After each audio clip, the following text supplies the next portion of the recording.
Anything else good, sir? No, I think I'm good with just 2. Listen, to you, to me, to him. That's To you, to Vinny. what we have. We have 6 topics. Melissa. Es cierto. No, I mean, if we reach it, we reach it. If we don't, you know how we flow, man. We're just... It's Melissa's listening, like... Whatever we have left over. Guys. When we used to do weekend roundup, sometimes mine wouldn't even get But told. no hablas. That's true. No hablas. Only put everything low. What do you want me to do? Fine, I'll just... Clear your throat, guys. I'm going to do what I did yesterday at the grocery store with Eugenio. You go ahead. Take lead. Go. I'll chime in. ¿Verdad que no? I'm just kidding. All right. Ready? Yeah. Episode 87. Okay, 3, Yes? 2, 1. Bienvenido to Pa La Calle, episode number 87. Seasonal depression almost gone. What is it? March 8th. Va a cambiar el horario. The days van a oscurecer más tarde, meaning we're going to have more time, more like sunlight. And I'm freaking excited. Like, I can feel the depression leaving my body. Is seasonal depression a thing in Southern California? We had a week of rain, fam. It's been 90 for the last 2 weeks. But it was cold before that. For like a week. No. And like cold is like... And people were sick or are sick. Like they're 100% is like a winter, like from Christmas to maybe a couple of weeks. From the like, 25th through the 1st. That's our season. I don't think you survive on the East Coast. Oh no, me muero. Damn. Me muero. Vinny, how are you feeling? I go through seasonal depression. Yeah. Un aplauso. Really? Un aplauso. I think a lot of us, and this is the first time in my life that I've sat down and thought of seasonal depression. Yeah. And then like I realized like, holy crap, I think that's what I go through. And if you know that now, guys listening, if something clicked inside of you, like when Vinny's saying that, like now you know, okay, maybe I shouldn't make any like rational decisions during this time, or I should be okay with laying low during the winter. Well, that's kind of like what I did. So before you got here, me and her were talking, and I told her, I was like, hey, I think I got seasonal depression. And it's only because I've noticed the past few years, my Januaries and February, like, shut down. I have the slowest starts. Last year, I don't know if you guys even remember, I wasn't even going to get haircuts. I was like, I started cutting my own hair because I didn't like want to leave the house. Like there was just, I don't know. And then like I have no gigs, nothing. Like it's just been zero. I've had no, like I haven't been wanting to leave my house at all. I've got invited to like a bunch of parties over the weekend.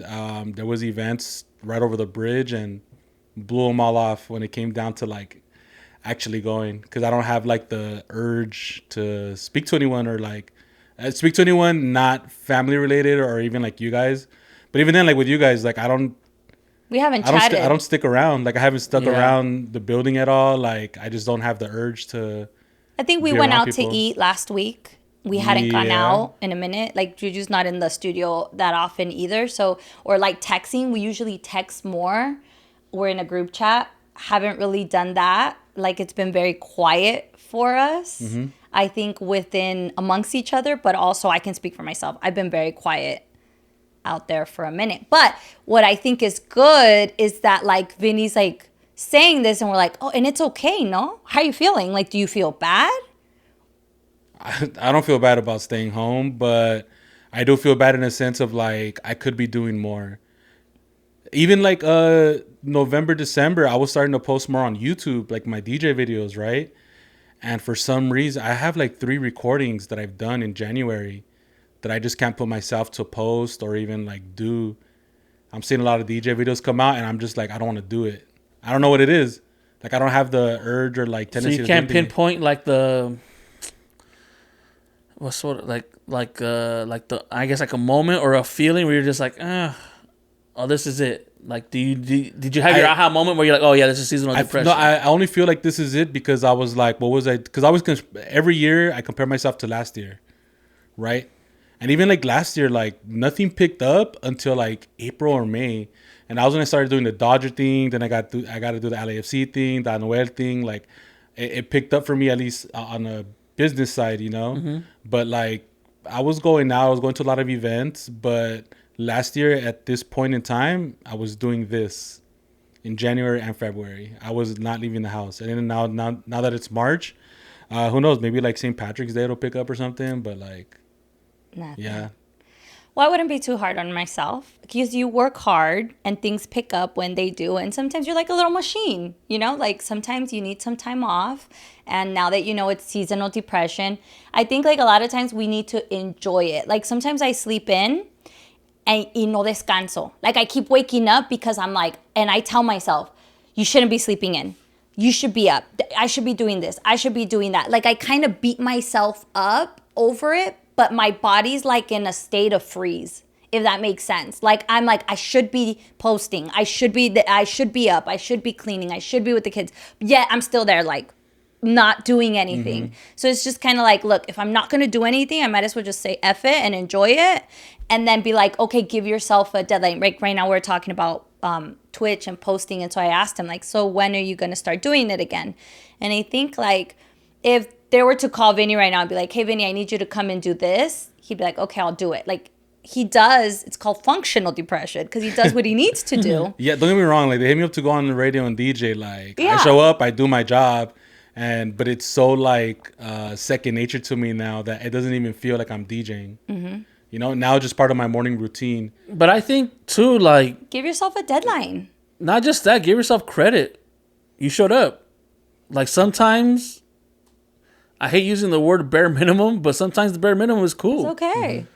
Like, we're so used to being at I'm going to give 110% that when we give 100%, it feels like we're doing something wrong. Like, wait, what? Like, what do you mean? Like, it's okay to take some time off or to hey, I'm just going to do my job. And 10%. That's it.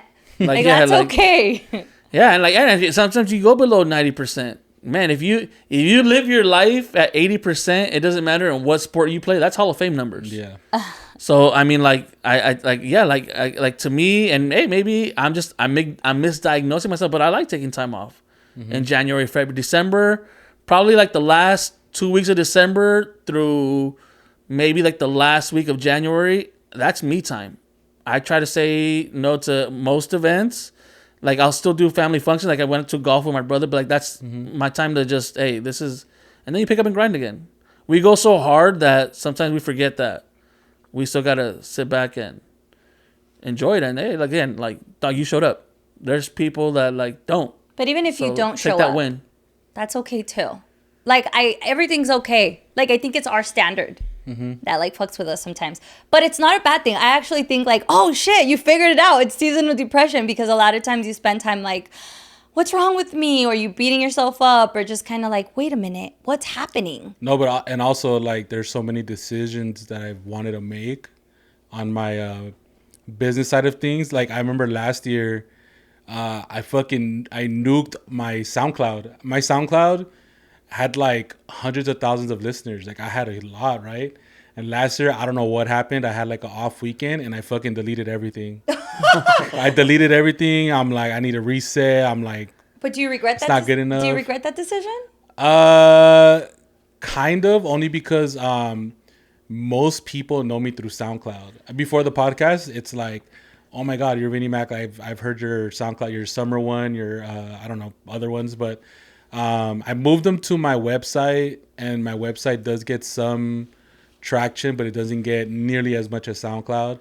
But like a decision like that is kind of like, fuck. And now that you know that you have seasonal depression, you'll withhold yourself from making these decisions during that time. Like you'll double. The other day I said, oh my God, I'm going through midlife crisis. I did the math and research, TikTok. The average American, right, we said this, lives up to 75. Yeah. Midlife crisis is at 37, 36. Remember, I'm 35, but I got 16-year-old kids. I have a 5-year-old, so I'm older until like here than I am physically. So I'm like, oh my God, I am going through a midlife crisis. Like my husband's like, do you need a boyfriend? Do you? We tried walking her off the ledge, but we just kind of let her. Do you need, like, yeah, like, what do you need? Like, I was going through an existential crisis. And I think that happens to me about once a year. I just feel like I have so much pressure going on. But now, since I said that, I go back and like Vinny said, I've had this feeling of wanting to do nothing since I was 18. That's how I got pregnant. What the fuck? Thank God I'm didn't not want a to do woman. nothing. Condoms? No. I have been working since I was 15, okay? So I would go to school. Right after school, I would go work. And I never not had a job. Working school, graduated, whatever. Right after graduation, went to college. And when I turned 18, I did I did college. And I told my mom and my dad, I said to them, I don't want to work anymore. I'm going to take a year off. I've been going to school. I've been working. I feel like all my life I've been working for something, and I just need some time off before I grow up, because then I'm going to have look, I'm even getting choked up about it. Then I'm not going to have an option. So my dad said, okay, I'll pay for your cell phone and your insurance, because I paid for that stuff since I was 15. And my mom was like, okay, aquí no te cobro renta, and you don't pay for food or anything, so you're fine. I dropped out of college and I stopped working. I quit my job. I walked out, and a month later I get pregnant. It was like, and then my life has never been the same. So all my life I've been trying to have some time off, and I've just never got it. And so now I'm 36 and I'm like, what? I wanted this whole radio career and this whole life, and I made that decision at 20. I'm 36 now. Do I still want that? And now I'm here and I have kids, and it's like, is this the life that I want to live? What am I going to be okay with the next 10 years looking the way they have been? And that freaks me out, because that means I'm going to be 45. And then, it's just this whole, but I do think the weather plays a factor a little bit. I don't know about the weather. Not really. It's been I like it stupid. Sunny. I like it sunny. But it was just raining like a week ago, right? Yeah. Like 2 weeks ago? Yeah, and it made me feel worse. And then before that, I was sick. And I think the closest, and again, I might be misdiagnosed, but the closest I've gotten to the weather affected me, I think it was, last year or 2 years ago, where it was cloudy or rain nonstop for like 3 weeks. That, I was like, holy shit, like, I forgot what the sun looks like. But like, as far as like, I guess, to a degree, for lack of better words, yeah, this seasonal depression, but I don't want to call it, I don't want to call it depressed. I've seen depressed people. And it's just like, maybe that's why I don't want to call it that, because it's like, wait, I don't want to not that I don't want to get put in that category, it's just like, I don't want to take the shine from someone who's really depressed. But you know what? I think everybody puts that label, because I've seen depressed people also. I feel like we feel sometimes that that's the extreme, where I was like, I'm functionally depressed. I literally wake up, make food for my kids, take them to school, talk to them like an autopilot, like a zombie. For like 2-3 weeks, this was happening to me. I took them to school, came back home, went to sleep, and wouldn't wake up till 1 o'clock, shower, leave my house at 1:30 to be at work at 2. Work, do everything I have to do, and then I Calle 9 to 9. Get off of work, go home, serve my kids food, dinner, whatever, and then go back to sleep.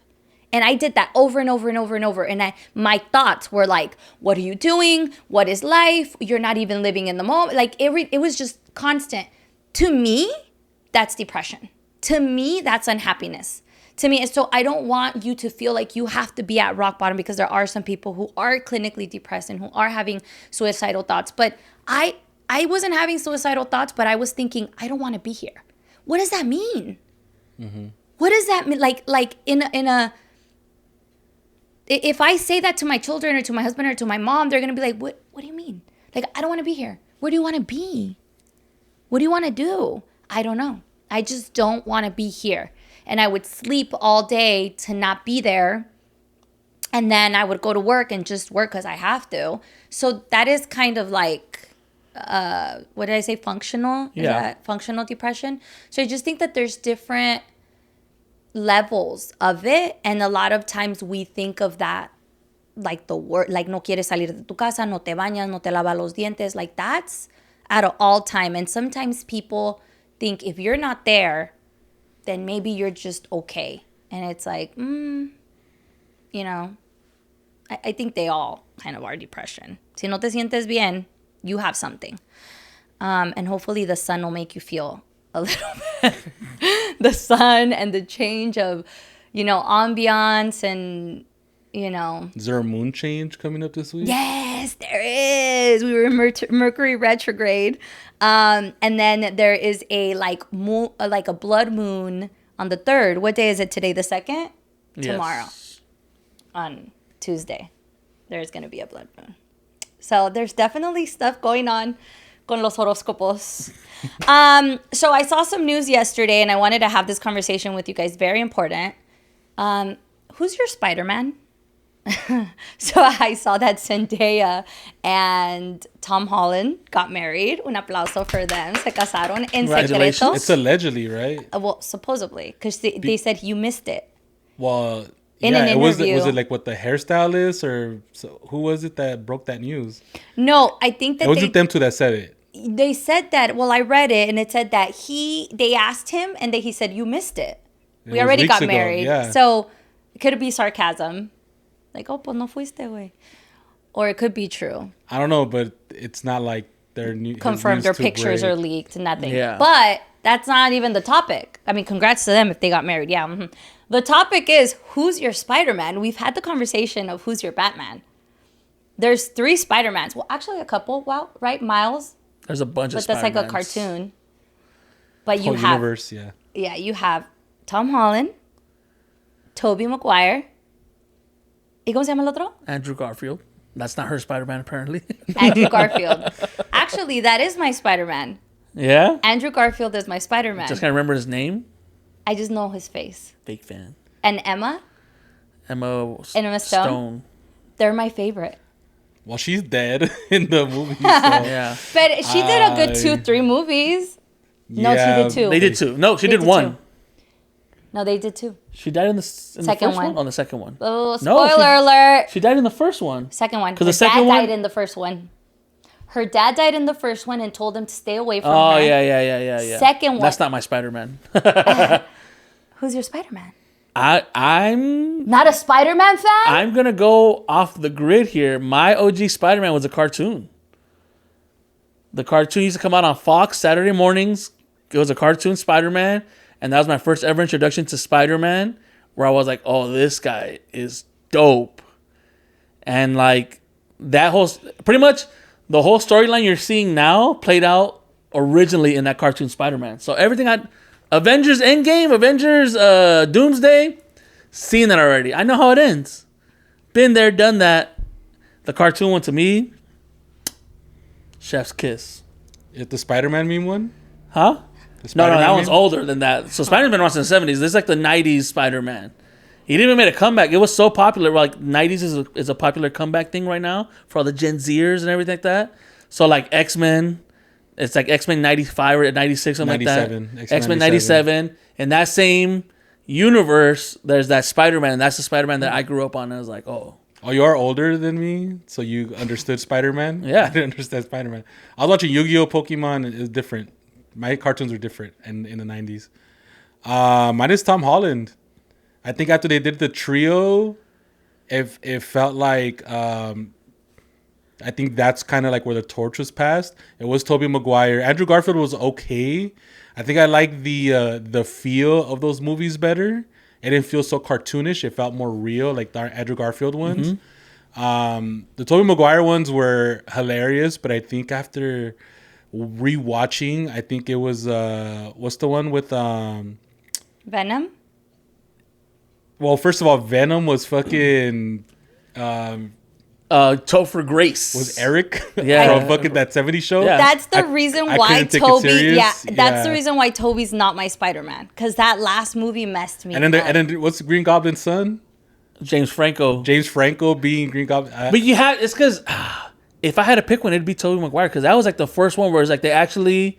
X-Men had came out before that, right? But it was like they didn't use the real suits. It was like they're trying to keep it not comic. And the Tobey Maguire Spider-Man was the first time where you're like, oh, like they're trying to do comic specific, like. Yeah. No, don't get me wrong. The storyline was great. I liked him as Spider-Man, but the surrounding cast and everything just didn't do it for me. That was once I saw Eric Foreman turn into Venom, like I couldn't. Yeah. It's more meme friendly, you know. But then the Tom Holland one, like that Spider-Man, I'm actually like into, and I'm actually excited for the new Spider-Man coming out because it's supposed to be an actual New York Spider-Man. I think people are pressed that he hasn't been shown holding a camera. Remember, Peter Parker is a cameraman for a newspaper, and he the Daily Bugle, and he hasn't really been shown doing his camera work, you know. So that's true. I think this upcoming Spider-Man, he's supposed to be like, because he's out of high school, basics. So he's gonna be looking for a job. He's gonna be in New York. And the last Marvel movie that they did, or the one he did with Doctor Strange, he asked everyone to forget who he was because in all the Spider-Man movies, it's a secret, and in these, it's known. So this will be the first one where like nobody knows who Spider-Man is or if it's Peter Parker and all that. So it's exciting. But I think Tom Holland. It's almost like a soft reboot. Yeah. Comment down below. Let us know who your Spider-Man is. Isaac, my 15-year-old, he would watch the Tobey Maguire ones I know all of the over and over and over. I thought that would be my Spider-Man, but it's not. He's not. So comment down below. Let us know who your Spider-Man is. Con eso que ya se casó el compa. Yeah, it's more memeable. Like when he's a bad Spider-Man. Have you guys seen the preview for the Nicolas Cage one? No. Spider Noir. Oh yeah, Spider Noir. It's gonna be black and white. Yeah. No. That might be my next Spider-Man, actually. Did you watch the cartoon Spider-Man Into the Universe, the movie with Miles Morales and stuff like that? Yeah. Uh-huh. All the different Spider-Mans? Yes. There was one that was just like a detective in black and white. Should I put it? Yeah. So it was voiced by Nicolas Cage. It was a cartoon, but it got so much great reviews, just his little scenes, that they turned it into a live action show. It's gonna come out on Amazon Prime. Nicolas Cage is gonna be that Spider-Man. Nicolas Cage. How do I explain Nicolas Cage to her? Face Off. The Rock. I don't think you've National Treasure. You ever see National Treasure? Huh. I don't know if you've ever watched a Nicolas Cage movie. I'm triggered and depressed. Spider-Man Noir. ¿Quién es Nicolas Cage? Oh, no. Nicolas Cage. Oh, that's Ghostface. What's his name? Ghost Rider? That's where you know him from? Gone in 60 Seconds? Okay, I'll give you that one. Please. Really, guys? I was thinking Ghost Rider, but I'm like... National Treasure is probably his most famous movie in the 2000s. You've never seen National Treasure? Still the Declaration of Independence? No. What There's a whole puzzle? That's Ghost Rider and fucking Gone in 60 Seconds, homie. Huh, knowing Ghost Rider is crazy. Knowing Gone in 60 Seconds is even crazy. I actually really like Ghost Rider. It's one of my comfort movies, you know? You get to put it on and it's cool. This is him now. He might be your next Spider-Man. A ver. It in black and white or in color because it gives you the option. Oh, in color. Really? Yeah. I think I'm going to watch it in black and white. I feel like I'm going to watch the first episode black and white, then the following one's in color, and then probably the finale in black and white. Okay. Well. Yeah, no. In color for sure. In color. That's funny. It's going to give you the option? Yeah. That's cool. Yeah, the boys and I, we dressed up as Into the Spider-Verse. Isaac was the what is it? Tobey Maguire with the baby? Oh, yeah. With the pantuflas and the pink, the baby and that was fun. And I was, what's her name? Spider-Gwen. Spider-Gwen? The white and black one, right? Yeah. Mm-hmm. Yeah, I've never seen. Oh, she's in the movie. Anyway, yeah, I want to watch that. When does it come out? In May. Yeah, so I think you said May 27th? Yeah. If we're still here, because World War III is here.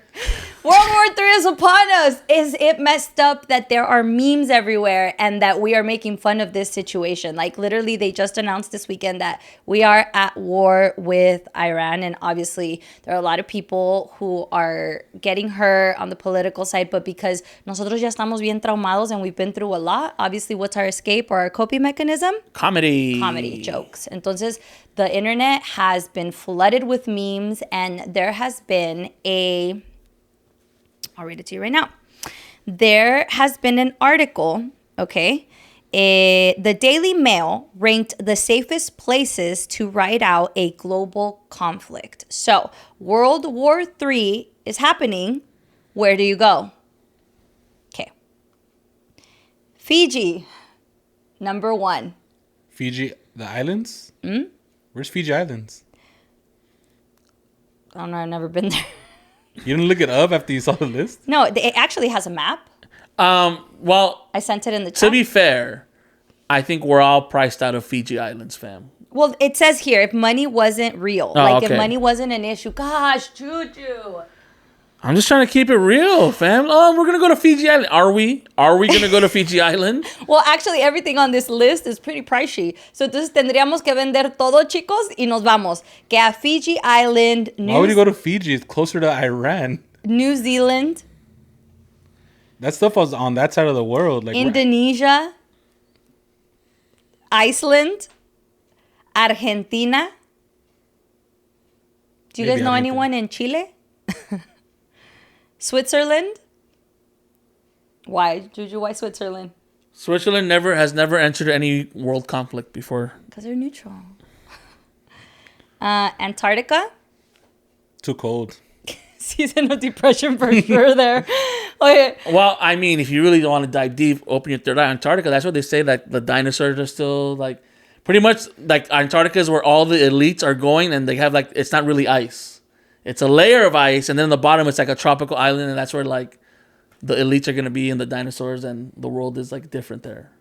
Oh, here you go. There's also an ice wall that they're hiding stuff behind. Yeah. Oh my God, we're not gonna do this. No, we're not. Are you guys in the conspiracy side? Because they're talking about Jim Carrey also on the conspiracy side. Un pedo con el compa. You know, the only thing that makes me not believe that it was Jim, it's because like, oh, they cloned him. Sorry. Bless you. They cloned him because he's exposing the pedophile. Fam, it's been exposed. And we did nothing. The government did nothing. Like, why are they going to waste their time cloning someone who's like, yeah, he can say whatever he wants. Wait, we think that we're at cloning people already? I don't. I feel like we've been cloning people forever. They've been cloning sheep since like, I don't know how many years ago. It's been for a long time. Yeah, but they're not like thinking sheep, talking sheep. Like, humans are so more elaborate. Like, yeah, can you copy paste a rat? Maybe.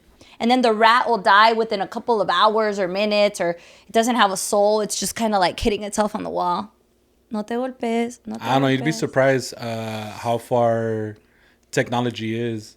I mean, look at ChatGPT, right? It's public knowledge now, but it's been around for a long time till they made it public. So you think that they cloned Jim Carrey? I don't think they cloned Jim Carrey. I think it's botched surgery, or not botched surgery. Yeah, botched surgery. Yeah, it doesn't look that great. But I wouldn't put it past them to like clone them. Sometimes it just is like, really, fam, Jim Carrey, that's who they're gonna clone? Jim Carrey? Jim Carrey? Like, it's just like, come on. If you had the ability to clone something or someone, who would it be? Who would I clone? Mm-hmm. And it can't be someone who's gone. Porque pues ya, como los vas a sacar? Y como, o sea, that's too much pretend. So we've never seen Jurassic Park. All right, got it. Whatever. Actually, I was just watching last night what's her, Johansson? Scarlett Johansson Jurassic Park, on Jurassic Park. Mm. I liked it. Who would I clone? Man, I would clone myself so that I could have one that just works all day, and I could just like me kick it here. Yeah. I like that. Damn, that was a good one. I don't know who I would clone. Yeah, I guess a me would be good. Because who's better than yourself? Like Jim Carrey was probably at home chilling, and that was his clone that he's like, hey, go accept this award. I don't want to do it. Yeah. Yeah. I would leave my clone at home, cleaning, cooking, like doing all the stuff that needs to be done. That way, when I get home, it's already done. I would need more than one clone. One at home, doing everything that has to be done. One at work, getting me money. And me in Fiji, chilling. Who would you clone? A lot of people might clone their animals. Maybe you get to take your doggy everywhere. No, they don't last that long either. I don't want to take them everywhere now when they're alive. There's this girl that I had a super crush on, and she gave me the ick because she threw a birthday party for her dog. Wait, what? Yeah, like remember a while ago we went to Rancho Humilde event, and there was this girl. I just completely fell in love with this girl. Love at first sight. We even hunted her down. Shout out Melissa, helped me find her. Follow her on IG, and I've been following her ever since. Just, you know. And then yesterday she posted that she threw a birthday party for her dog. It was Toy Story themed. And I was like, yep. Unfollow. Gave me the ick. And I was like, yuck. Juju? I hate that. I love animals. I love animals and I love pets. And I do love them like family. But there's a certain point where it's like, fam, te pasaste. So what do you think of people who make pages for their pets? That's cool. You know, like, I get it. Like, you're trying to monetize off your dog. Cool. But like, if you put your dogs in a stroller to walk them, if you carry them on some dogs on a baby can't walk. All dogs can walk. They have 4 legs. No, and even if they don't, even if they have 2 legs, they'll give them little wheels for the back legs. No, some like have like conditions. They, you know? No. You know, now that we're talking about it, I have a pet ick also. Like people who cook for their pets, like, bam. And I get it because a lot of times, first of all, some people like don't have kids. So if they want to make fucking carnita for their dog, let them. It's their money. It's their time. If they want to make it some huevito and carnita and give it to the dog. But to me, I'm like, bro. Or like they share spoons with the dog. Mm-hmm. I like my dog is in my house, and that I know is an ick to my mom, my dad, and my father-in-law too. A lot of family members, because Chewy goes in the backyard, poops, and then comes back in and hangs out in my rug. But then when someone walks into my house, I'm like, take your shoes off, you know. So it doesn't make any sense. I get that, but Chewy doesn't go on the couch. He doesn't go on my bed. Chewy doesn't. We don't share. I don't kiss him in the mouth. Like. There's boundaries, I think. They might not make sense, but I still have boundaries. Yeah. Doggy daycare? What? It's no. What do you know? What do you mean? What do you mean? I'll explain what to do you. you mean? I have to wake up early in the morning, and you know who I'm talking? I'm talking to Brian because he does this. Brian and his dog Gru. Who's Brian? Brian is my best friend, also my coworker. Hey, con amigos así, ¿quién ocupa enemigos? He takes his dog to doggy daycare. Every day? Every day. Like, I get it. Like, hey, okay, my other friend, Teddy, who I make fun of him still for this, like, when he has a party, he has a golden retriever that you gave him that was a monster, Biggie. You know, he's huge. This is the biggest golden retriever I've ever seen in my life, dude. Like, I don't know what the hell's wrong with this dog. He's huge. Beautiful. But like majestic. He's also very untrained. So, and that's not my fault. No, that's not your fault. Okay. But like when they have parties at Teddy's house, he's like, "Oh, where's Biggie? Oh, we took him to the dog hotel." Like I was like, "What the a dog? Fam, you have a little corner back there. Just tie him up. Let him chill." No, we got to go. And I was just like, "What?" And it's like, "Yeah." And then like Brian's like, "Look, the dogs are in recess right now." And I was like, he gets updates from the doggy daycare of what his dog's doing. Well, like when I go on vacation, I need a house sitter, right, to watch Chewy. Yeah. No, yeah, that. I know there's some people who leave and they leave their dog back there y le dan comida quizá porque ya ahí el perro está. Chewy needs company. He also needs someone to watch him because I understand, like, dogs are, when you think about it, I get it. Like, even Brian, doggy daycare might be extreme every day. But if you start to think about it, pobrecito el perro está en la casa. If he lives in an apartment and he doesn't have a big backyard, like, what would you do all day? And if they work all day y el perro nomás está ahí esperándote, it's sad. Yeah, that's what dogs are for. They're not for that. That's just chill for a few hours. And I get it, because like they say, like if you leave a dog for like an hour, it's like a whole day to them or something like that. I don't mean air quote like that, but it's whatever. But it's like, yeah, no, you get home, the dog holds down the fort, even though it's a little ratita dog, but it holds down the fort, and then it's like, yeah, dude, you have a yard to play around with. We'll come back. To security. Yeah, but like there's been times where Brian has left the function because Groot's been alone too long. Yeah. I'm like, what? You know, What do you mean? J-Dubs and Cynthia which are my best friends, some of my close friends, they are notorious for that. Like, they have to leave. 4th of July, it doesn't exist to them because it's the day where they pop the most fireworks and they have to be with their dogs. Their dogs don't like the sound. So they have to be with their dogs. They have to give them medicine. They have to leave the function porque el perro ya estuvo solo 4 horas. And I think it's because we stopped seeing animals as guards or just el chucho, firulais that's outside, and now they're part of the family. And so my kids, I can't leave my kids for too long unattended by themselves, where my mom used to leave me all fucking day. But now me, you know, if I leave, my husband and I leave to dinner and the boys are home, I'm like, okay, we got to go because the boys have been unattended at home. You know, they need a sitter. They think times changed. But you still don't want to feed them with your spoon, dog. They lick their ass. Yeah, I don't know. It's just like, so yeah, she threw the dog a party, and I was like, it's a wrap. You are done to me. And so you stopped? That's fucked up. Shit, poor girl doesn't even know that was your turn off. No, she doesn't even know I exist, first and foremost. Like, Send her a message. Like, this was lame. Throwing your dog a party. Loser. You know, we've really changed as a society, though. Like, we're now accepting things that were, like, super uncool. I went to one of my kids' band event. And I saw some of the kids there, and I thought, wow, these kids are so cool. And news to me, like, these kids are scholars, they're academic, they're handsome, they're, you know, muy estudiados, but they're in band. And I was like, okay, in high school, Melissa would have been like, ew, losers. They're just cool to you because your son's in band. Yeah. No, even at the school, like, these boys get trophies. Like, they win more shit than fucking, you know, basketball or football. Like, these boys just got back from New York. They're going to Disneyland again. Like, they bring back awards. So it's just kind of like, I don't know. I think it's pretty freaking cool. It's cool. It is. Gaming, it is just like, remember nerds used to be gamers? Los lucerais estaban in the arcades, and now it's like everyone games. I've been gaming my whole life.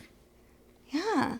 It's always been cool to me because I'm a gamer. See how that works? Oh, okay. Comic-Con, like all these places, like, I don't know. To me, it was like loser stuff or nerdo stuff. There was a cultural shift for sure. 21 Jump Street pointed that out. Yeah. Yeah, no, I mean, there was, like, you know, the jocks aren't dumb. You know, they're not dumb anymore. Like, there's a lot of, like, athletes who are, like, they leave and, like, they'll play for, like, 5-10 years, and they leave, like, oh, I'm going to go finish my doctorate and become an engineer or something like that. It's like, oh, okay, cool.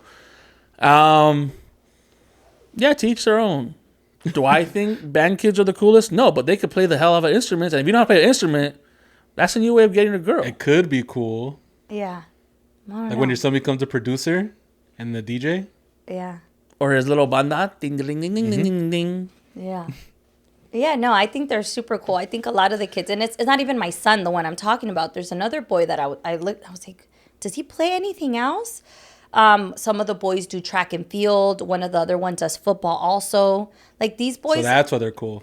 Yeah, that guy's cool. That guy's cool. Yeah, they do. No, all the boys. Like, I'm cool because I DJ, not cool because I game. Oh, there's extra activities. Yeah, that like make you. It's like, oh, and he games. It's not cool until you do something with it. Yeah. Like, these kids might not be cool right now, but if one of them goes up to be a producer, or is like, hey, this guy plays the saxophone in the LA Philharmonic, damn, it's like, oh shit. That's pretty dope. Like, if you're just in band, I don't call you a loser, but like, do more with it. But if you're in band and a football player, that's cool. That's cool. A jack of all trades, one might say. Yeah. No, my son's not in football. He was in band and basketball, but now he's just in band, and then he has a grupo. See, that's cool. Like, that's cool. That's cool. The grupo's cool. The grupo's cool. Got it. Some little girl came up to me. I had to do service hours. Her and her mom came up to me, and she's like, oh, that she wants to book him for her quince. And I was like, oh, okay. That's cool. She didn't say, hey, I want him in his marching band uniform at my 15. Like, for instance, your other little one is like, oh, he does plays at school. He's a what is it? Theater kid. Theater kid. Oh, yeah. He does plays at school. He's also doing commercials and movies. That's cool. Shit. Same thing. You're doing the exact same thing. You're acting. But we do a podcast. Well, that's cool. Loser. Yeah. Hey, we have the #1 podcast in Spotify. Oh, shit. See? Well, we don't. So far, we're just losers. No, but it's like, but they're also on the radio. So that kind of adds. That makes it cool. But yeah, times have definitely changed. Also, this weekend, I took my son, one of the boys, is learning how to drive. And he was driving my car. And I was stressed the fuck out. I got a migraine. I tensed up. Like, I have, like, stress bumps here. I was in the front seat. My husband was in the back seat. I was stressed out. I don't think that's a job for parents. I was going to ask you that. Who taught you how to drive? My brother. Oh. My brother taught me how to drive. How old was your brother? 21. Actually, a friend taught me how to drive, too. His name was Hernan. Hernan looked like a 35-year-old man, like in high school, full-grown beard. His dad era jardinero, and he used to have little beat-up trucks, and he would take them to school. People would fucking make fun of Hernan, but Hernan always had a car, I'll tell you that. Yeah. And he taught me how to drive in his little pickup truck. And yeah, my brother taught me how to drive. They taught my niece how to drive, but like my sister or my other brother would help her, or we would help her drive a little more, just because it's like we have a little more patience for things that aren't our kids. Like, I'm sure my dad has more my dad could teach my nieces how to drive, or he could teach some other of his, like, my other cousins or something like that to drive, and he'll be patient with them. But with us, he'd be like, oh no, like, we'll get yelled at. Why? Because you're used to yelling at your kid. You can take advantage of them. You can abuse them a little more. Who taught you how to drive in? My dad taught me how to drive. And did you get a couple times or yelled at? No, actually, it was pretty easy for me. I played video games my whole life, so he told me treat it like a video game, and it actually just fucking helped. Really? Yeah.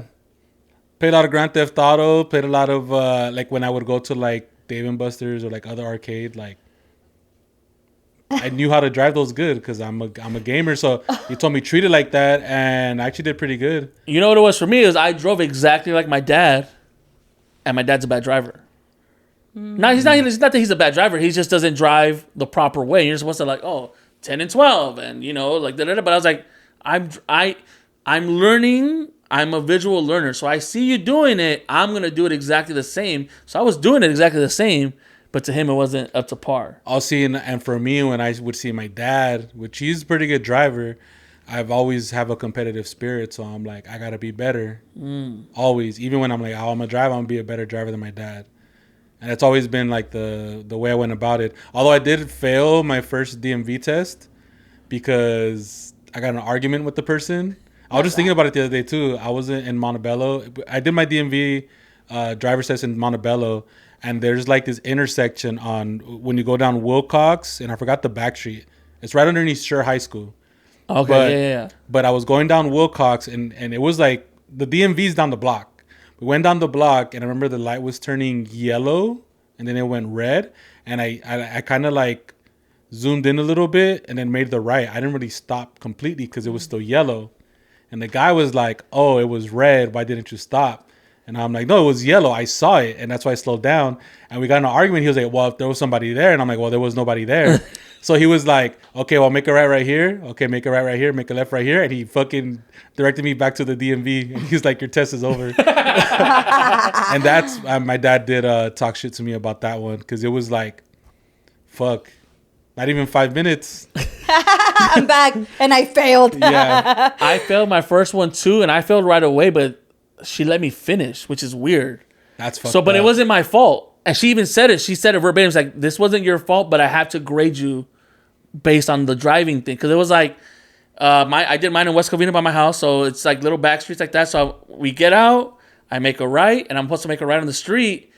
And a car like I stopped for the car. Then the car stopped. It wasn't supposed to stop.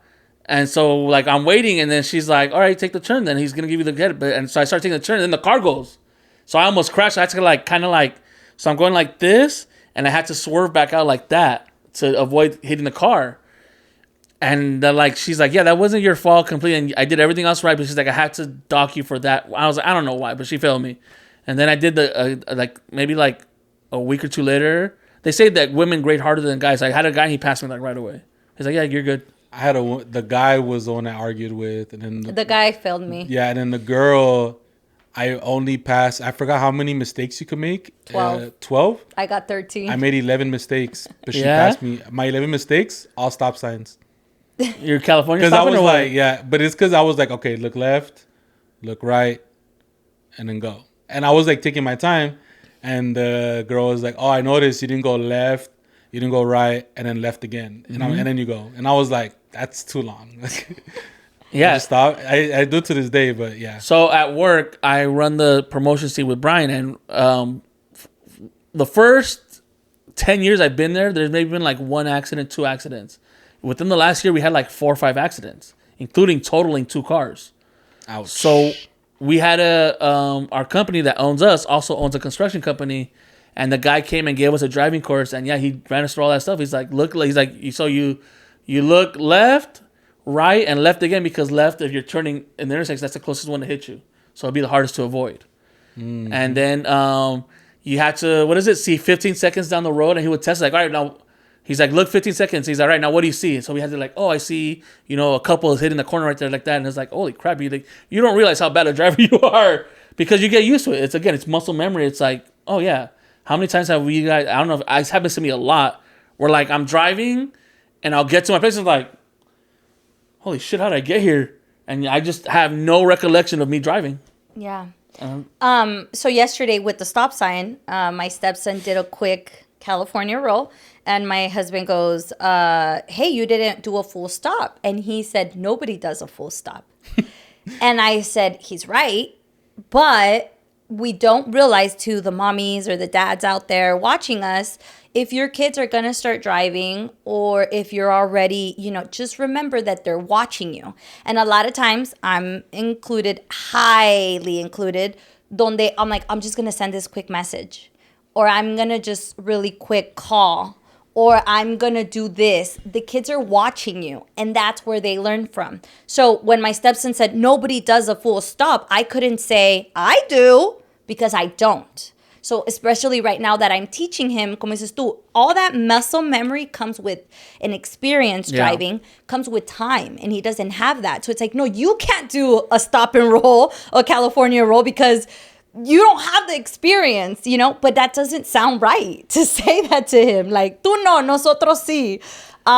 So it's like, now I have to be very, very careful with what I do when I'm driving. I think my dad was honest with me. I remember him telling me, just remember, just follow the rules until you get your license, then whatever. Yeah, I mean, that's how it was. I think you're absolutely right, where it's just it comes with experience.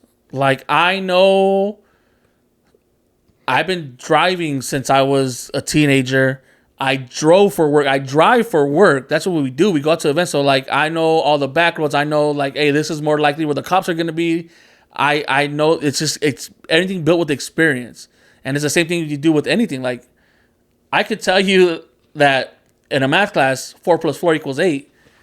I know it's 8. We all know it's 8, but it's just no, they had to do this, and their steps. Their steps you can't jump the steps. You have to learn how to do the steps before you do everything else. And you just tell them, hey, do as I say, not as I do. Yeah. I get to drive like this because I have my license A.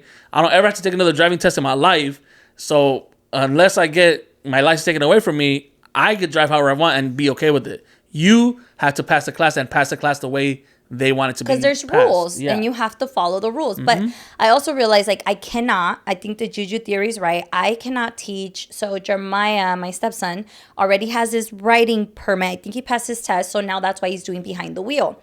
Isaac is only old enough now to take, because they're months apart, he can now do the riding test. So he needs to start studying for it. But I realized I cannot teach him how to start driving. There's no way. The little experience that I had with Jeremiah in the car one, I realized that I can't process my emotions. That is why I can't watch scary movies or suspenseful movies. I don't know how to regulate my nervous system. When it gets hyped up, me da mucha ansiedad and I don't know what to do with it. Yesterday, being in the car with him, me puse mal. I got a headache. I didn't know what to do with those emotions. Is it because you're not in control? Yeah. I don't know how to process them. Like, I don't know how to not be, or even, I think the other day I told Vinny, oh my God, I don't feel good. I had to do something. I had to turn in a audition. I had to do something. And Vinny goes, it's just something you've never done before. Like, what did you tell me? Like, it's new, you're excited or you're nervous or, you know, something like that. Something like that. It's something. I'm sure what I said was wise and it was insightful. Something, but I didn't feel good. Like, I had a lot of anxiety. Like, I couldn't process the emotion of doing something that was out of my comfort zone. Oh, you were doubting yourself. I was freaking out. Yeah. Freaking out. Full blown. Like, oh my God, this, that. But I felt it internally. So my point is one, I don't know how to process any emotions that I don't know. Like, if I'm not in control or I'm not, okay, I'm happy, I'm sad. I got to go to therapy for that. But I cannot teach my kids how to drive. Yeah. I also forgot. Who wants to teach, Isaac? Well, I totally forgot to mention too that my brother put my niece in driving school, and that helped a lot because it takes the pressure off of everybody. And it's like, yo, it's just another like, yo, I'm paying you to teach them, and it's like they have to be and they've been doing it for years. I think they want to put me in. I was like, no, I don't need that. I went to driving school. Yeah, but like I think it's helpful and it takes that pressure off of you, and it's like, hey. Yeah, but by the time you get to driving school, you already know the basics: how to turn on the car, how to revert. Like, you don't get in the driver's seat the first time. I don't know how it works. I never did. Yeah, so in driving I was school. Like, no, but I mean, like, if you teach your kid how to turn the car, how to put it in reverse, how to back up a little bit, and then like, yeah, the rest put it on the teacher. I think when I was like 12, my dad started teaching me, and it was like simple how to reverse, how to go forward stuff. And we used to have a Suburban. Oh my God, it's stressing me out. And then I think by the time I was 14, I was comfortably, without their knowledge, now they know, but I would take the car to like the store and stuff when I was like 14. That's how comfortable I was by the time. So when it came to doing the driving test, it was like cake. Yeah. I failed my first written test by one question. And then I failed the first driving test because the guy was like, no, you can only do this and you did that. Dude, I also failed the first written test, but I think at that point, I was able to retake it right away. Yeah. So I remember I took it and I came out, I waited. They're like, oh, you failed by like 2. And I'm like, I know exactly what you're talking about. I'm going to do it again. And they're like, you sure you don't want to wait another week or so? I'm like, nope. Put me back in. I actually had to renew my license this year. And the new rule is you had to take the written test. So I had to take a written test this year. What? Yeah, whenever you renew your license, I don't know if it's just a California law or federal law. But as far as I know in California, whenever you renew your license, you have to take the written test, the written exam. Huh?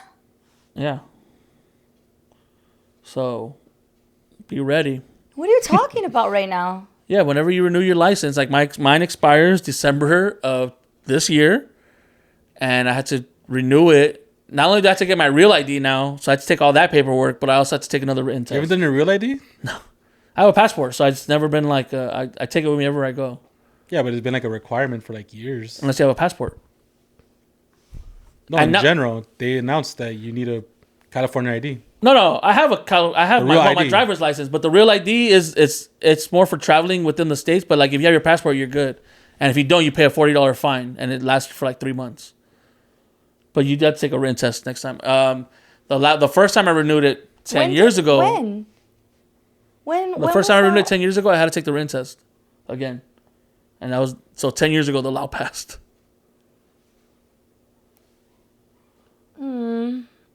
I don't know. I mean, it's a written test. It's common sense.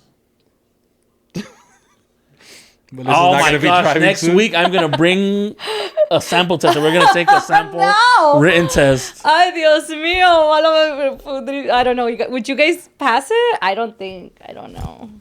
You know what's funny? I don't think I'd pass the driving test because of the way I drive. Because I'm so comfortable driving the way how I drive. It's like, oh shit, I forgot. Yeah, 10 and 2. I feel like I'd pass it. Like again, I'd pass it if they didn't weren't too technical. Like I would do a California stop, change lanes without signaling. because I do also change my style of driving depending on who's in the car with me. Like with my mom, I'm a little more formal. I don't text. With my dad, I'm a little one hand, you know. No one's ever complained about my driving.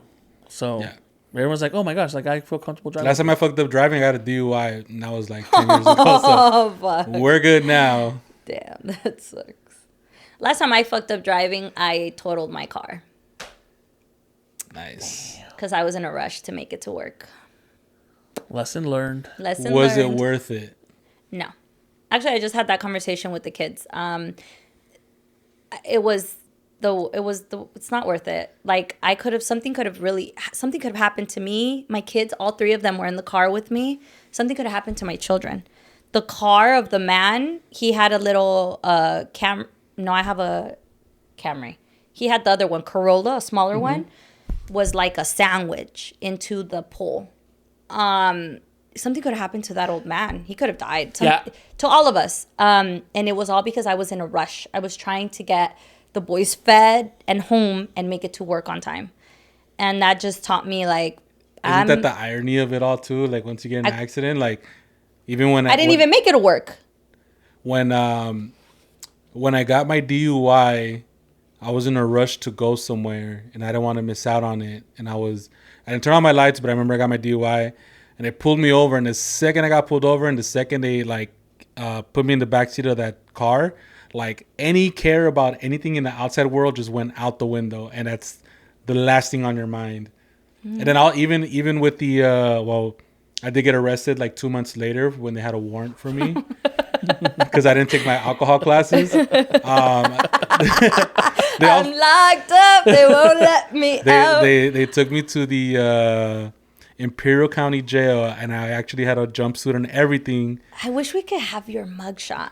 Anybody who has access. I'm sure if you could access like the Imperial County database and be like, oh, I don't know if that jail exists anymore. No, but you're in the system. Oh, okay. You're in the system because, well, the thing is, you're going to be in the system because if you ever get another DUI, it's a harsher penalty. Yeah, but I think after 10 years, I could like get rid of it. It's been over 10 years. But did you? No, I haven't done it. So it's there. Should I do it? Yes. I know a guy. But that was but I remember that one too. Like I was on my way to it was Christmas Eve. We were going to LA, and I was just thinking about work. I was thinking about Christmas. I was thinking about all these things. And the second I went in there, all out the window. It's the last thing you care about. Yeah. I told the kids, because again, they're learning how to drive now. And I said that to them. I said, I was in a rush to get to work, and I never made it to work. I totaled my car. My children had to go to physical therapy because el chingazo fue de su lado. Like all of the fucking, what are they called? Airbags went off and hurt the kids, like in the back. And crashes are traumatic. It was very traumatic. Very traumatic. And I mean, it was bad. I totaled my fucking car, and I only had a couple more months to pay it off. And it was just not worth it. And so, we hear the saying all the time, like, slow down, es mejor llegar tarde que no llegar, blah, blah, blah. But I was just living this life that was, like, in a rush and always, like, chaos. Like, and now I'm still late everywhere I go, but I'm okay with it now. Wasn't there a billboard? Better to lose a second of your life than your life in 1 second. Yeah. And I always think about that whenever I get on the freeway. I think I've been blessed with like cars that aren't the best, and that's because I have a heavy foot, so that I've learned to drive slower because my cars can't take it. I took a yellow light. I take yellow lights all the time. And el carro estaba ahí, y él se dio, like, it was his way, and I was like, I can make it. Oh, so it was your fault. I just said that. Yeah, it was my fault. If I saw the yellow light, what does it mean? Stop or prepare to stop. Slow down. Not fucking. Or hey, hurry up. Not hurry up. Come on. I fucking y él le dio, and he fucking came on this side, and my precious cargo was on that side, and he had a pizza in his hand. It was the worst thing. There was pizza everywhere? No. Yes. That'd have been a crazy scene. He was full of, when we got off of the car. Picture like the slice, no, he was full of red. All the kids were full of red. When I got off of the car, I remember like it was this split second, and I thought, And he looked at, like, Isaac and Mateo was still in the car seat. So Isaac looked at me and his face was full of like red. And I remember just thinking, oh my, and it was on the side that hit him. It was fucking pizza. Pizza plastered all over him. I knew we shouldn't have said extra sauce. But it was a really traumatic experience. I learned my lesson. Now I'm late, but I'm not in a rush, if that makes sense. Like, I'm running late places. It just clicked on me right now that, so my younger brother, he takes forever at intersections and it fucking pisses me off. And we're like, dude, hurry the fuck up. You could have beat that car. Just go. I forget. He was in a car accident in an intersection when he was a kid. He's 30 now.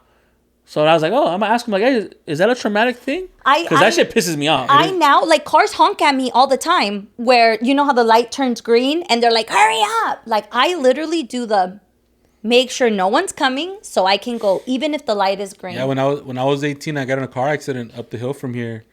And that left turn fucks me up to this day. Damn. There could be no cars coming, and I still feel like it's called the yips. You got the yips. So it's like that something happened, and you have that split second of like, oh shit, and like it's like and that needs therapy to get over. Like, it happens to a lot of athletes too. My dad's cousin, which que viene siendo my uncle, right? When we were younger or whatever, he a couple years ago they had I think I've told you guys about this, right?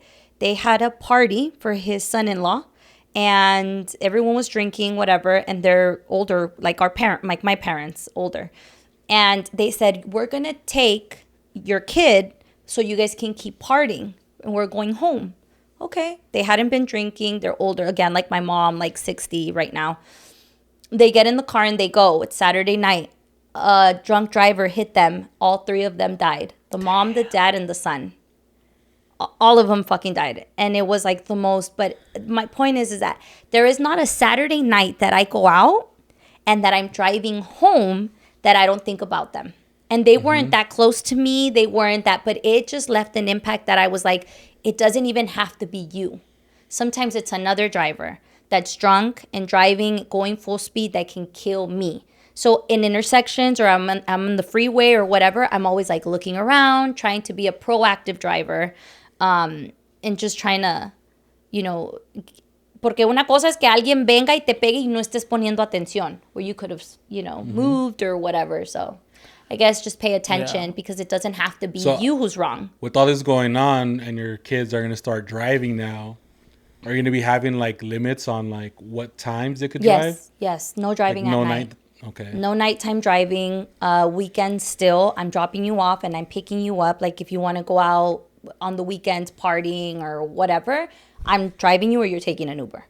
The only reason you should drive is to go to school or to go to work. Yeah. Until you develop that callus that comes with. And I think that's the law too. Anyone under 18, you can't drive after like 10 o'clock at night. And if you do, you have to have a sober adult over 21. You can't be a DD. I know someone's like, oh, my kid drives now, I'm a David. No, you can't. And that's all times. Like, you can't be drunk in a car with your underage driver. You can still get DUI'd. Really? So keep that in mind. But yeah, like until they're 18, because I got my niece, same thing. Like, she could drive, but they still took her to school. They still picked her up, dropped her off, and now she's in college now, so she drives herself. But like, even like, I think like she'll go home on the weekends, and like on Sunday, like, oh, it's too late. They won't let her go back to school till Monday morning, because it's like, you never know. And the worst part is like when I tell them don't drink and drive, because like 9 times out of 10, if you're the drunk driver, you're the one that's hurting someone else's family, and you're gonna survive. So like, I think that's like the worst feeling. So yeah, just be careful, and you just gotta pray and hope you taught them well enough. Yeah. So good luck with the driving out there.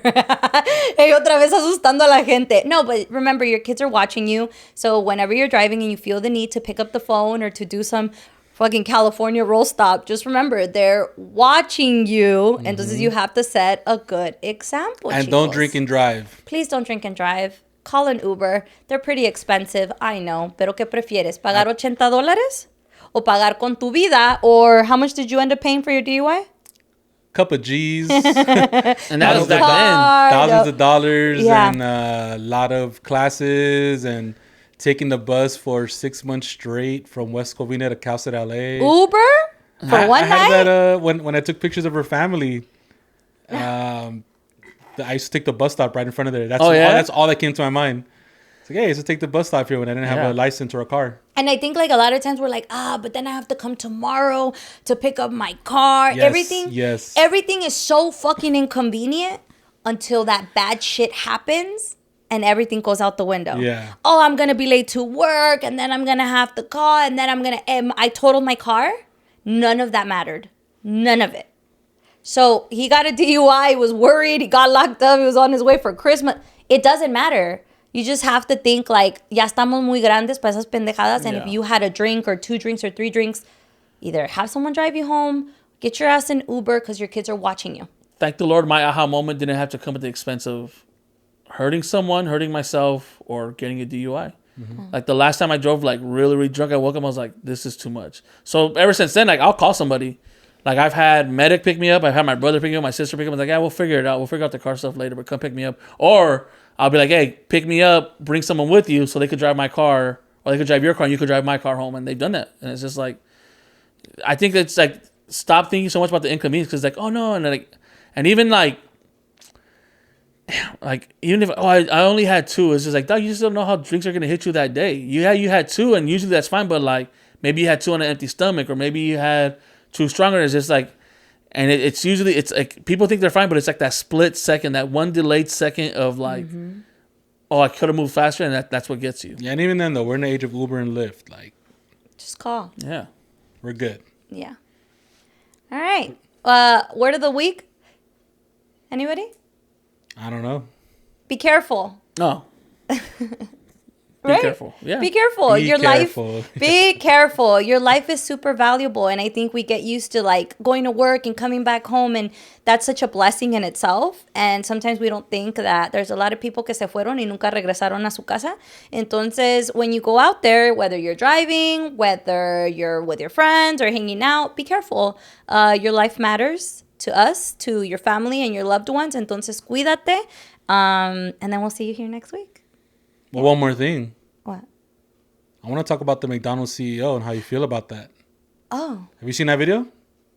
Let me show you a video real quick. Really quick, before we go. While you set that up, I have someone to shout out. We had a whole pre-game plan of what we're going to talk about today, but... And we talked about all of it. No, we didn't. Yeah, you talked about all your stuff. Oh. So I was supposed to shout out 2 weeks ago, but we skipped a week because Sicky over here. And then last week I forgot. But shout out to Wendy and Oscar, who saw me at Disneyland 3 weeks ago now. They say they watch every Thursday after putting their kids to sleep. Really? Yeah. Yay! So Wendy, Oscar, thank you guys for tuning in. Were the kids with them? No, they put them asleep. Oh, the kids were at Disneyland, yeah. Oh, okay. Yeah. I was like, date night. Love that. All right. Am I the only one CEO. who goes to Disneyland without my kids? Ooh. Yes. All right, go for it. Do I have to watch it or can I just see it? I mean, can I just hear it? No, you have to watch it. Oh, well, you can't see? No, the lights are always in my way. Link. We're going to do this, guys. Here we go. All right. Chris K here with, you've heard about it, here it is, the Big Arch. This is something that we have tested already in Portugal, Germany, Canada. I love this product. It is so good. I'm going to do a tasting right now, but I'm going to eat this for my lunch, just so you know. So here we go. First, holy cow. Dude, that Sprite looks good, though. Yeah. We've got the Sprite? a very That's that crispy unique McDonald's kind of soda is superior to sesame, everything. Poppy sort of bun on it. We've got 2 quarter-pound patties, a delicious damn. Big Arch sauce, and of course some lettuce. So, there's so much going on with this. First of all, let's try to get this thing. I don't even know how to attack it. Got so much to it. Relax, guys. It's a There's double also quarter some pounder. crispy onions on here as well. I see those kind of coming out. All right, the moment of truth. Wow, qué mordida, güey. That is so good. Massive. That's a big bite for a Big Arch. It's distinctively McDonald's. Only McDonald's could do this type of burger, but it also is unlike anything else on our menu. It's a delicious product. You know, you've got sort of the cheeses and the gooiness, but those crispy onions as well gives a nice texture. And of course, He looks like me when I try to eat sushi. I'm going to enjoy the rest of my lunch, but Big Arch, Try it when you can get it. Chris K here.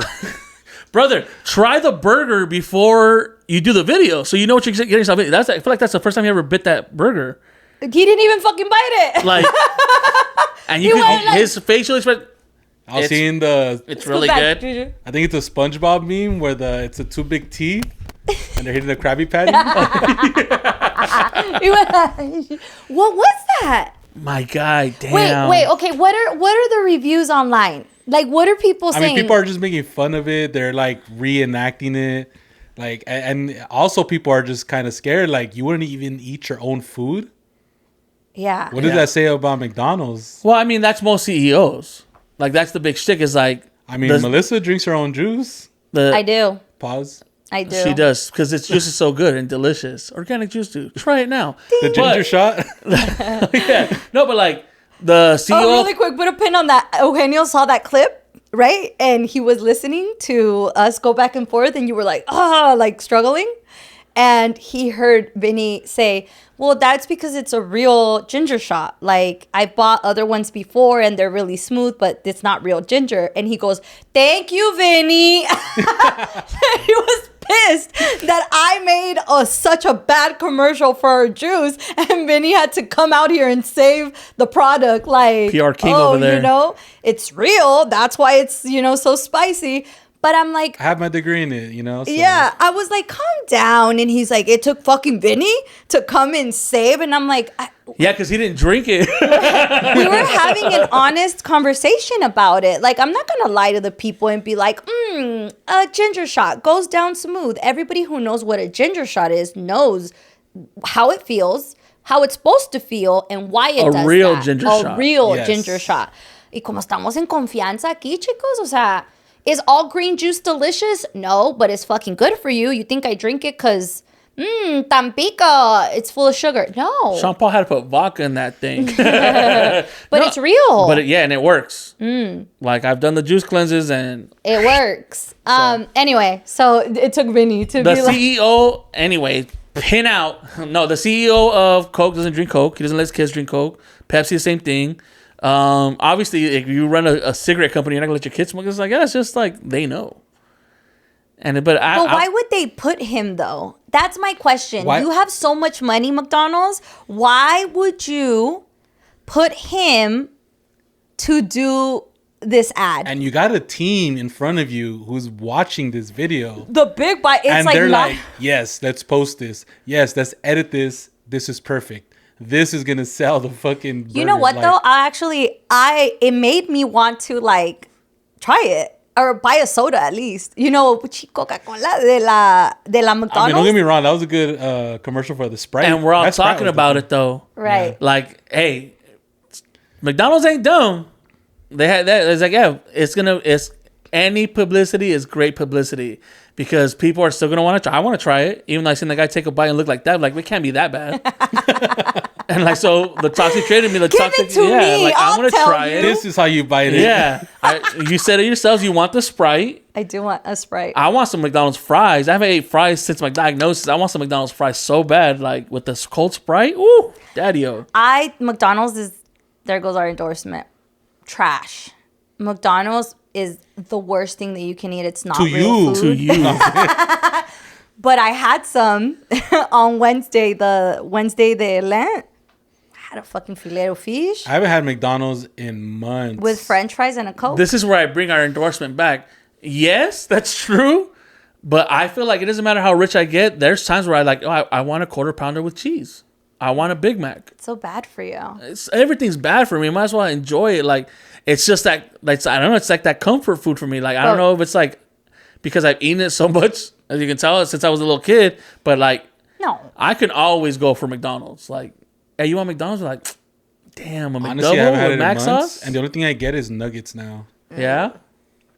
I just want you to think about how they don't eat that. Like, we know it's bad for you. It's como un pinche cigarro, ¿no? Estás tomando, you know alcohol's bad for you. Te quieres chingar un cigarrito. You're like, ¿cómo me voy a morir? But do think about how these people eat. These people do not consume this on a daily basis. And so if you are buying your kid chicken nuggets on a weekly basis or a cheeseburger that the own CEO won't eat, piénsala, güey. But also... Once a year no hace daño. Yeah. Once a week. Once a month. I'm going to McDonald's today. That's probably where I'm going after this. Cuídate, güey. Yeah. Cuídate. We already used that word, so you can't use it anymore. Anything... Cuídate, no comas eso. Anything cuídate. in excess can be bad for you, fam. You drink too much water, you can die from water poisoning. No, but you're saying once a week chicken nuggets is bad for you. Okay, but what do we eat once a week? For a while before I left the studio. What would we do? Once a week, we'd go to what? Wingstop. Protein. You can make that into protein. Have you seen? Everyone's adding protein now. McDonald's has protein. You could add protein. Like you could add an extra patty for like $1.50. It's not real meat. Actually, I told you guys, right? We had that conversation where if you're craving a chicken sandwich, instead of going to Chick-fil-A to get a chicken sandwich, you should go to your mom and pop, like burger spots or a restaurant and get yourself a chicken sandwich. If you're craving a burger or protein, you're better off going to these spots because they have real food, where Chick-fil-A, McDonald's, all these places have additives. And so you want to have the food as clean. I left my lunch bag in the car. What was your lunch? It's hot. What was your lunch? Carne and sweet potato and a salad. That's fine. Just microwave the salad might not be good anymore, but the carne, it's beef. You could have beef out for a little bit. But it's hot, no? All right, let's wrap this up. My lunch se va a echar a perder. Yeah. Real meat. Allegedly. I'm going to get you some McDonald's right now. A big arch. I'm going to try a big arch today. I have to try it. And you bite it like that. All right, guys. See you next week. Bye.